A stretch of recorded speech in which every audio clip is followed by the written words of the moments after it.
లక్షల్లో సంపాదించడం ఈ రోజుల్లో సాధ్యమా? అవును, ఇట్స్ పాసిబుల్. ఇన్వెస్ట్మెంట్ అక్కర్లేదు, రిస్క్ లేదు. ఇది డబ్ల్యూ కామర్స్.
తిరుమల తిరుపతి దేవస్థానం పవిత్రమైన లడ్డు పైన ఇప్పటికైతే రాష్ట్ర వ్యాప్తంగా చర్చనీయాంశంగా మారిన పరిస్థితులు కనిపిస్తున్నాయి. ఇప్పటికే దీనిపైన సిట్ కూడా దీనిపై నివేదిక ఇచ్చిన నేపథ్యం కూడా కనిపిస్తుంది. మనవారు చూసుకుంటే టీడీపీ నాయకులంతా కూడా వెంకటేశ్వర స్వామి గుడికి వెళ్ళి అక్కడ శుద్ధి కార్యక్రమానికి పెట్టిన నేపథ్యం అయితే కనిపిస్తుంది. ప్రస్తుతం చూసుకుంటే ఖచ్చితంగా చంద్రబాబు నాయుడు క్షమాపణ చెప్పాలి, అలాగే మరోవైపు డిప్యూటీ సీఎంగా ఉన్నటువంటి పవన్ కళ్యాణ్ దీనిపైన ప్రశ్నించాలంటూ కూడా మరోవైపు అయితే మాత్రం ఉవ్వెత్తున నినాదాలు చేస్తున్న నేపథ్యం కూడా కనిపిస్తుంది. ఇదే క్రమంలో ప్రస్తుతం మన పార్వతీపురం జిల్లా పార్వతీపురం నియోజకవర్గం పరిధిలో ఉన్నటువంటి వెంకటేశ్వర స్వామి టెంపుల్ వద్ద అయితే మనం చూడొచ్చు. ఇక్కడ చూస్తుంటే భారీ ఎత్తున కూడా వైసీపీ శ్రేణులంతా కూడా ఈ రోజు వెంకటేశ్వర స్వామి గుడికి వచ్చి పాపం అయితే ఈ శుద్ధి చేసే విధంగా ఉండాలంటూ కూడా ముఖ్యంగా చెప్పుకోసిన నేపథ్యం కూడా కనిపిస్తూ ఉన్నది. ముఖ్యంగా మనం అయితే చూడొచ్చు హిందువుల మనోభావాలను గాయపరిచినటువంటి బాబు అండకో అంటూ కూడా ప్లే కార్డ్స్ కూడా పెట్టుకున్న నేపథ్యం కూడా కనిపిస్తున్నది. చూస్తే కనీసం పశ్చాత్తాపం కూడా ఎవరికి పడలేనటువంటి పరిస్థితి కూడా కనిపిస్తుందంటూ కూడా చెప్పుకోసిన నేపథ్యం కూడా కనిపిస్తున్నది.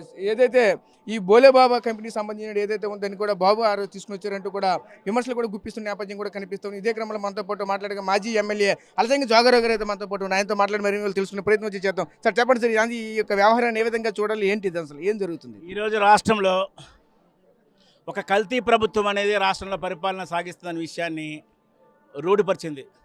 ఎందుకంటే ప్రపంచంలో ఉండే కోట్లాది మంది భక్తుల యొక్క ఆరాధ్య దైవము, కలియుగ దైవము, ఆపదల మొక్కులవాడు, ఆయన్ని స్పర్శిస్తే చాలు, ఆయన తలిస్తే చాలు, ప్రతి సమస్య కూడా పరిష్కారం అవుద్దని ఈ దేశంలో కాకుండా ప్రపంచంలో ఉండే నలుగుమూలలో ఉండే వెంకటేశ్వర భక్తులందరూ కోరుకుంటే ఈరోజు వెంకటేశ్వర ఆలయాన్ని, తిరుపతిని, ఆయన ప్రసాదాన్ని వేదికగా మార్చుకొని రాజకీయం చేయాలనే కుట్రపూరితమైన ఆలోచన చేసిన నారా చంద్రబాబు నాయుడు ఆలోచన విధానం.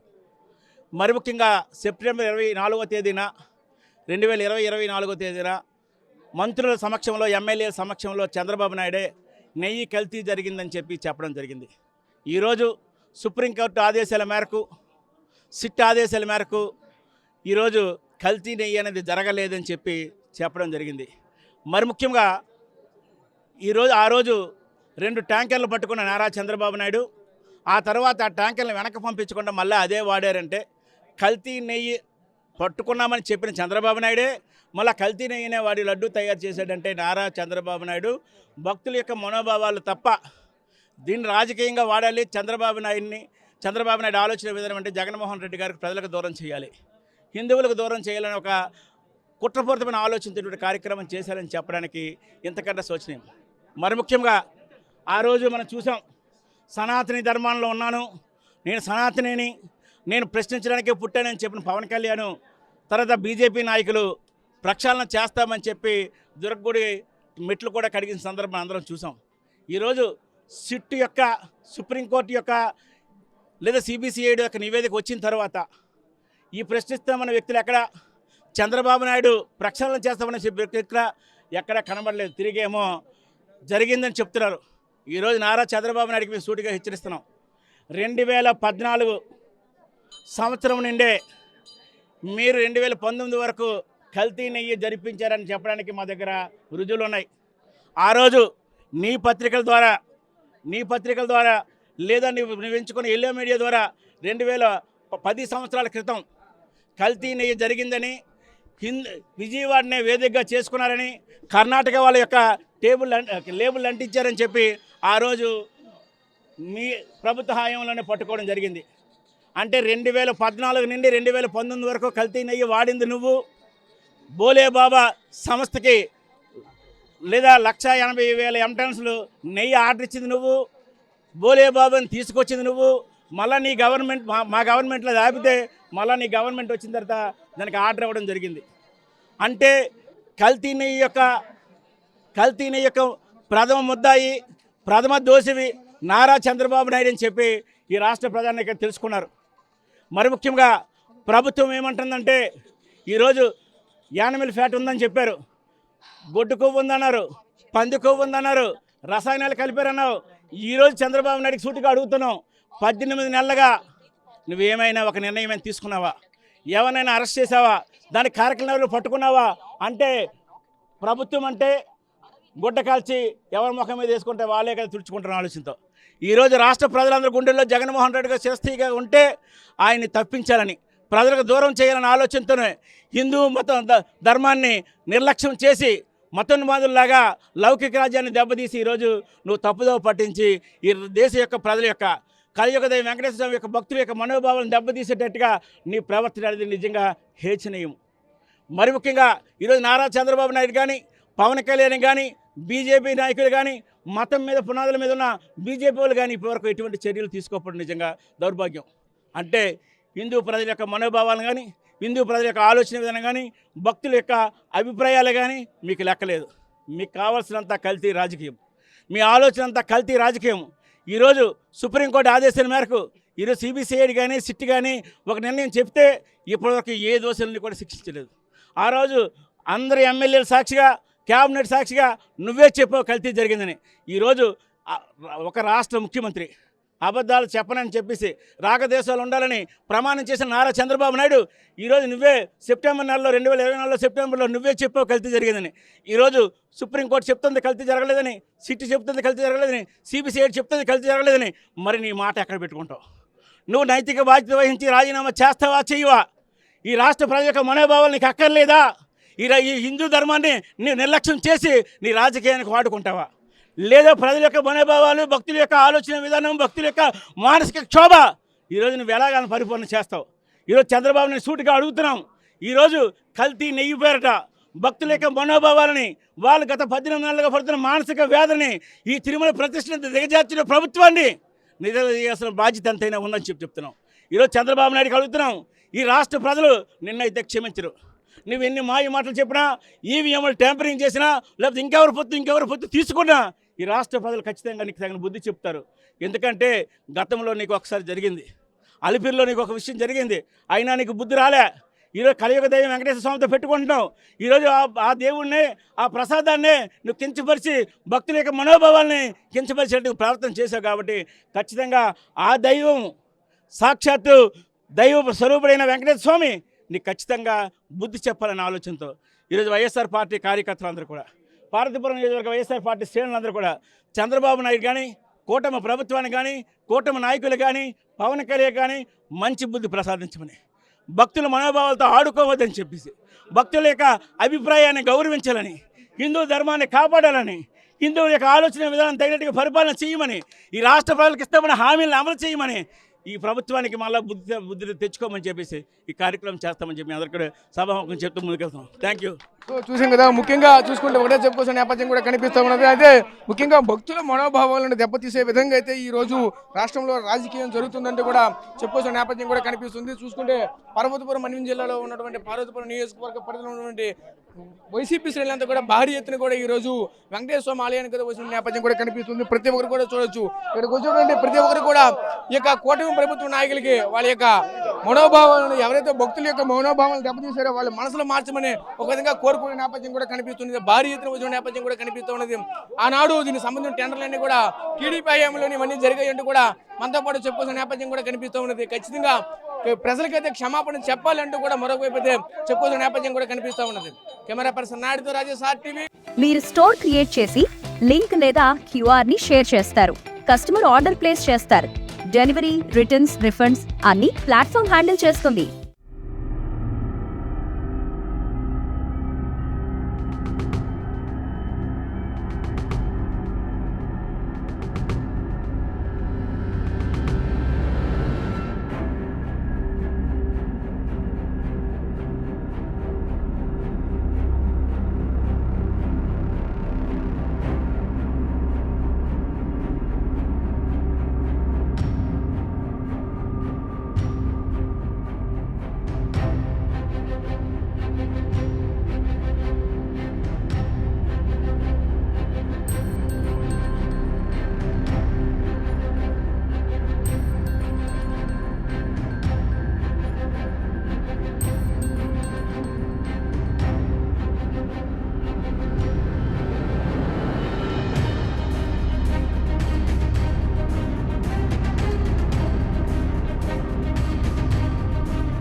హోమ్ మేకర్ అయినా, కంటెంట్ క్రియేటర్ అయినా, కిరాణా షాప్ ఓనర్ అయినా అందరికీ సమాన అవకాశం.